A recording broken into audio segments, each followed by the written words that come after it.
ગુજરાતભરના તાજા અને સચોટ સમાચાર મેળવવા માટે અમારી રાષ્ટ્રીય સમાચાર ચેનલને સબસ્ક્રાઇબ કરો અને બેલ આઇકન પર ક્લિક કરો।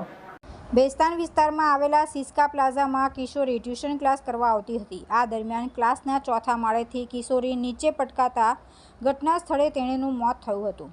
કિશોરીના મોતને લઈને તાત્કાલિક પોલીસને જાણ કરવામાં આવી હતી।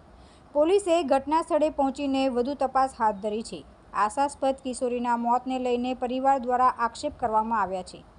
પરિવારના સભ્યોએ કહ્યું કે કોઈ ઈસમ દ્વારા કિશોરીની હત્યા કરવામાં આવી છે, જેથી ઝડપથી કિશોરીના હત્યારાને ઝડપી લઈ તેમને ન્યાય મળે તેવી માંગ કરવામાં આવી છે। રસ્તા અને પોલીસે કિશોરીના મોતને લઈને હત્યા, આપઘાત કે અકસ્માત તે દિશામાં વધુ તપાસ હાથ ધરી છે। તુલસી શર્મા સાથે રાષ્ટ્રીય સમાચાર, સુરત।